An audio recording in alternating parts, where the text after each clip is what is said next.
19th செஞ்சுரியில save பண்றதுன்றது கிட்டத்தட்ட ஒரு அறுவை சிகிச்சை மாதிரிங்க. அந்த காலத்துல யாருமே செல்ஃப் சேவ் பண்ணதில்லை. எல்லாருமே முறையா சலூன் ஷாப் போய் ஷேவ் பண்ணிட்டு தான் இருந்தாங்க. இன்னைக்கு நம்ம கதையோட ஹீரோ கிங் காங் ஜில்லெட் அப்போ சேல்ஸ்மேனா இருந்தாரு.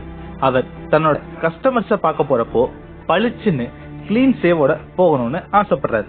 ஆனா ஒவ்வொரு முறையும் கடைக்கு போய் வெயிட் பண்ணி சேவ் பண்றதுக்குலாம் அவருக்கு ரொம்ப டைம் ஆகுதுங்க. அதுக்கு பதிலா நாமளே செல்ஃப் சேவ் பண்ணா நிறைய டைம் சேவ் ஆகும்னு யோசிக்கிறாரு. அப்போ ஷேவிங்க்கு பயன்படுத்திக்கிட்டு இருந்த நீளமான சவர கத்தியால செல்ஃப் சேவ் அவரால் பண்ண முடியல. இத எப்படி சமாளிக்கிறதுன்னு கொஞ்சம் டிஃப்ரெண்டா யோசிக்கிறாரு நம்ம ஜில்லெட். சவரக்கத்தி இப்படி நீளமா இருக்கிறனால தானே நம்மளால பயன்படுத்த முடியல. ஒரு கைப்பிடி அதன் மேல் பகுதியில ஒரு கூர்மையான தகடுன்னு ஒரு டி ஷேப்ல ரேசர் இருந்தா எல்லாராலையுமே செல்ஃப் சேவ் பண்ண முடியுமே அப்படின்னு கொஞ்சம் டிஃப்ரெண்டா யோசிச்சு ஒரு டி வடிவ ரேசரை வடிவமைக்கிறாரு நம்ம ஜில்லெட். ரேசரை ரொம்ப ஈஸியாவே கண்டுபிடிச்சிட்டாருங்க. ஆனா அப்போ மேல பொருத்தக்கூடிய அந்த கூர்மையான தகடுகள் எல்லாம் யானை விலை குதிரை விலை இருந்துச்சாம். சோ இந்த தகடுகள் மலிவான விலைக்கு கிடைச்சாதான் இத எல்லாராலையும் பயன்படுத்த முடியும்னு உலோகவியல் பேராசிரியர்கள் எல்லாரையும் சந்திச்சு தன்னுடைய டி வடிவ ரேசரை காட்டி இதுக்கு பொருந்துற மாதிரி இரும்புல ஒரு தகடு கண்டுபிடிக்கணும்னு சொல்றாரு. ஆனா அவங்க யாருக்குமே இது சக்சஸ் ஆகும்னு நம்பிக்கை இல்லை. அவங்களுக்கு நம்பிக்கை இல்லைன்றனால நம்ம ஜில்லெட்டும் முயற்சியை கைவிடலைங்க. முயற்சி முயற்சி முயற்சி தொடர்ந்து 7 வருஷம் முயற்சி பண்றாரு. 7வது வருஷம் நாம இப்போ பயன்படுத்துற அந்த பிளேடை கண்டுபிடிச்சிட்டாருங்க. ரேசரை கண்டுபிடிச்சு பிளேடை கண்டுபிடிச்சு அவருக்கு அதுல செல்ஃப் சேவ் பண்ணி பார்த்ததும் அவ்வளவு சந்தோஷங்க.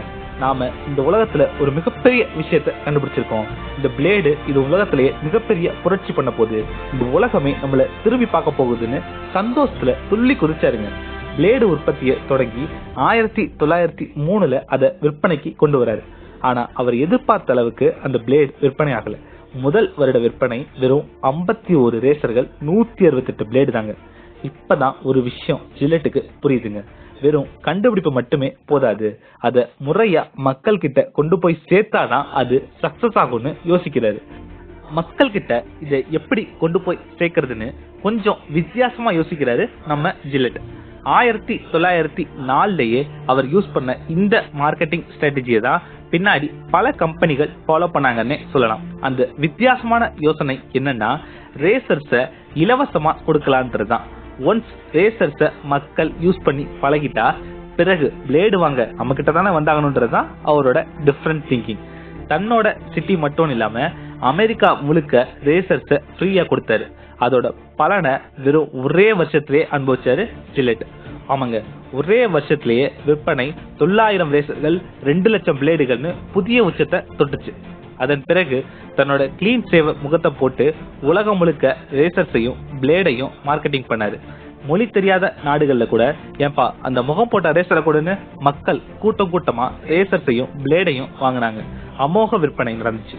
பாத்தீங்களா, வெறும் கிரியேட்டிவிட்டி மட்டும் பத்தாது, அதை மக்கள் கிட்ட கொண்டு போய் சேர்க்கணும்னா இந்த மாதிரி கொஞ்சம் டிஃப்ரெண்ட் திங்கிங்கும் வேணுங்க.